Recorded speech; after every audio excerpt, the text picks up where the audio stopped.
It's EV News Daily with Martin Lee. Coming up on the podcast today, VW's new estate/wagon/shooting brake is confirmed.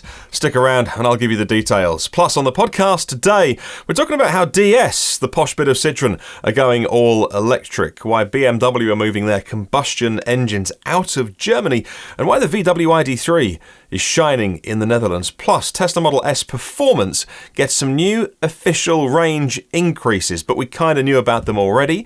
Well, hello, my name is Martin Lee. Like I say, the EV News Daily podcast exists in audio form on your usual podcast platforms. It's a bit longer, it's got a bit more waffling, and a shorter version here on YouTube, trying a new thing by doing it with the camera turned on. So that first story today kind of links into yesterday's news, where the UK government announced a 2030 petrol and diesel ban. DS automobiles, like I say, the slightly more luxurious bit of Citroën, also, but don't call them Citroën, also announced off the back of that they will be ready for the deadline 5 years ahead of that, because by 2025 they will have all of their cars electrified, so plug-in hybrid or pure electric. Of course, they've been in Formula E for a very long time, since 2014 with the DS Cheetah team, doing obvious things like racing cheetahs in their Formula One car, obviously. But also there's cars coming out soon, which I'm excited about, and some of them on the road already. The DS3 Crossback E-Tense, the DS7 Crossback E-Tense 4x4, and the upcoming DS9 as well. Pretty luxury car there from DS. And of course, Volvo were really the first of the major existing car brands to make this announcement. DS certainly won't be the last for those car companies that want to have an electric future. It's a matter of when, not if. And I love announcements like this, not because they change the world, but because they provide clarity for staff, for customers, for dealers, to ensure that they can get everybody trained. Just get their ducks in a row, really. It's a smart move to announce this. Well done to DS. Right, headline story today, VW's electric estate/wagon/shooting brake is go, go, go. VW said in a statement that their brand plant in Emden will be making two cars, the ID4, which we know about, and now a new aero car. Let's add some detail to that. I'm going to get this chap's name wrong now. Ralf Brandstatter, the CEO of Volkswagen Passenger Cars, put a lengthy LinkedIn post up in German, so apologies for my conversion back to English, but he says something along the lines of, under the project name Aero B, our plant in Emden gets its second E model. The Aero B is our interpretation of sustainable premium. It scores in all dimensions of electrical performance thanks to our continuously improved MEB. That's the platform on which most of their electric cars are going to be built. He says, as an elegant shooting brake, that's what he calls it. It'll be the first electric variant on the market. He says it's going to be 700 kilometers real-world range. We'll get onto that in just a moment. He says a feast for the senses, full of tech and great design, and more of everything. More space, more luxury, more technology, more range as well. So that'll be made from 2023. That's now confirmed. It rolls off the production line. I don't know whether it's 1st of Jan or the end of December, but there's your window, sometime that year. They're making a clear commitment about the importance and location of making more cars in Germany. Of course, very strong unions in Germany will want to hear that for their workers. So this is the production version of the VW Space Vision, because in concept form, VW give all of their cars names with lots of Z's in. So there's the VW Vision coming in 2022. That is the sedan saloon version. And then there is the Space Vision. Hey, on that 700 kilometers of range, that's 435 miles. Now, here in Europe, he'll have been talking about WLTP range. The American EPA test would rate that, well, if it's 435 miles, maybe something like late 300s, 375 on EPA. Look, if it's 350 real world, that's still pretty good for a big family wagon. So what could it be called? Well, the codename Neo became the ID3. The Cross became the ID4. So this, the Vision, well, that could be the ID5, and the Space Vision, well, that could be the ID5X, the ID5S, possibly. This is going to be built on a bigger version of the MEB platform than the ID3. So this has the space, I think, for something like 16 modules of 7 kilowatt hour packs. And so that, in theory, is a maximum pack size of 112 kilowatt hours. Will they put all of that in? Well, we don't know. The concept car was aiming for 367 miles or 590 kilometers. This, now it gets closer to production, is clearly exceeding that. So we'll see how much battery they have to put in it. Of course, VW Group are heading pretty fast into an all-electric future. There'll be 70 all-electric models by the end of the decade. Like 20, I think, either in production now or will be in production very soon. And on the MEB platform alone, they'll be building 19 million MEB-based vehicles by 2030.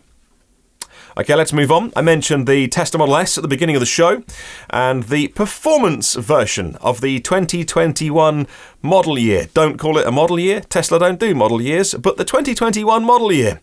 Model S has now had its official range and efficiency ratings from the EPA on their website, now been posted. So we know that if you are buying the new Model S Performance and you're speccing it with 19-inch wheels, the range will be 387 miles. That's about 11% of an improvement on the previous version. And if you're going to roll on 21s, you're going to pay a price, I'm afraid, when it comes to range. It's noticeably less. It's 334 miles now officially. Reminder that we've talked about a lot on the podcast that Panasonic have been improving the energy density of the 18650 cells. In many ways, the oldest battery technology that Tesla still employ. That's just a form factor, though. The chemistry inside those cells has been improved. We know that was improved earlier this year. Different tyres, different tyre supply they've moved to.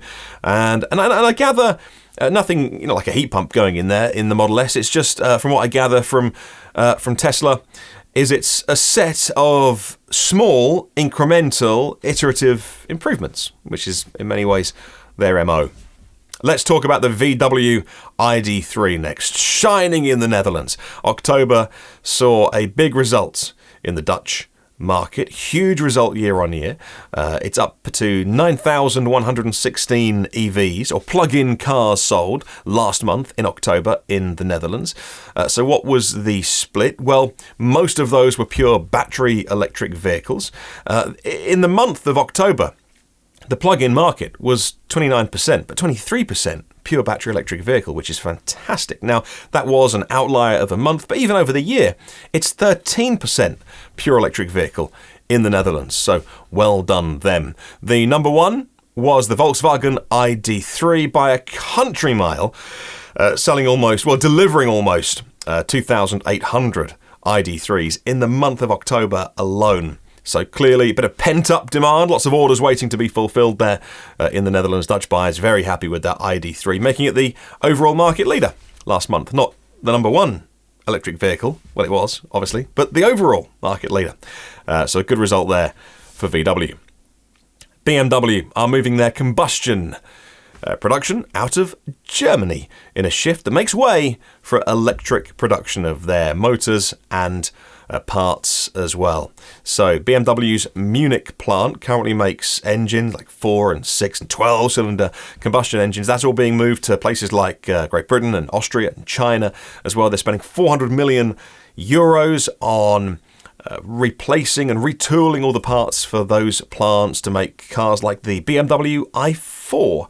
That's going to be built in Munich. There's an all-electric 5 Series. There's the 7 Series as well. Don't forget that, coming from BMW. Also, they're saying they're employing more people, doubling the workforce when it comes to electric mobility in those areas. But, making EVs is going to require fewer people overall. So again, I mentioned it earlier, there's going to be some battles with the unions there. Talking of Germany, by the way, very quickly, Germany just had a meeting between the automakers, the auto industry, and also the federal states and the Chancellor, Angela Merkel, and they have pledged 3 billion euros. That's proper investment over the next 4 years until 2025, roughly split 3 ways. So about €1 billion to support the incentives, the premium for buyers until the end of 2025, about €1 billion for trading in dirty old diesel combustion trucks for more modern and more efficient combustion vehicles. We'd rather they went to EV though, please. And about €1 billion for what they're calling a future car industry fund. That is just supporting the industry and the transition in Germany. Now, their incentives, that €9,000 rebate or that money off the car was due to end the end of next year. So through to 2025 is a great bit of news. A bit of good news for Californian listeners and viewers now of the podcast. The California Air Resources Board, CARB, and the state utilities have got together and partnered to announce a new $1,500 point-of-sale rebate for EVs and plug-ins, but less for plug-in cars. Now, this isn't like the tax credit incentive. This is what they call, sometimes they call it cash on the hood or money on the hood, but it's money directly off the purchase price or lease of a new vehicle. And so this is a new incentive for California buyers who haven't taken delivery yet of a new titled car to get some money off. You haven't got to do anything. The dealer or the car sellers will do everything, all the paperwork for you. You just simply get some money off the car. I saw on Reddit today one particular Tesla buyer who hasn't got their car yet got an email from Tesla. They posted it on Reddit to say that congratulations, you're in luck. You haven't got your car yet. So as of today, we'll take $1,500 off the price of the car of a new titled car that you buy. Some very happy buyers, I'm sure, that maybe before had been just itching to get their car, and now they're probably pretty glad they didn't take delivery because they get some money off. And a bit of supercharging news. So if you see this in your car, I'd love you to send me a screenshot. Let me know it applies to you. Somebody on Reddit put a screenshot up of them navigating towards a supercharger. It's the one at Aerospace Highway and Mojave Supercharger. And inside the car, it actually gave a wait time because all the stalls were full. And it simply said short wait time. There wasn't a minute assigned to it. But that must be... It's the first time I've seen it, and apologies, I don't drive a Tesla, so apologies if this has been out there a while, but I saw it and thought, hang on, is this new? And is this to do with the way that Tesla have their walled garden, if you like? They have the hardware and the software, the cars, the superchargers, and all the connectivity to make that work. And so are they doing something as sophisticated as knowing that not only all the chargers are full, but are they then reading the state of charge that the cars are at? And even what the drivers have set, because in a Tesla you can set the state of charge that you want to go up to on the slider. Are they even reading that information and then calculating what the wait time would be until those cars reach that state of charge? If you know more, please let me know and fill me in, and I can learn from you. And finally, saw a couple of pictures today from a Canadian Tesla driver of a new Model Y owner getting some parts from the Model 3. So we know the Model 3 recently got the Model Y's heat pump, the octo valve, and now it's going the other way. So this Model Y owner posting pictures online of the Model Y with the new steering wheel, with the metal scroll wheels, also the auto-dimming side mirrors, they're back. And it came with a USB stick in the glove box as well. No sign anywhere of heated steering wheels on any of the 3s or the Ys. And also... this one had the old center console, so I'm guessing they're going through the parts bin, and when it runs out, then they're putting the new center console in the Ys as well. The picture online certainly suggests that that's what you would get as a new buyer. And that's your podcast for today. Thank you for, I was going to say listening, maybe you are watching now.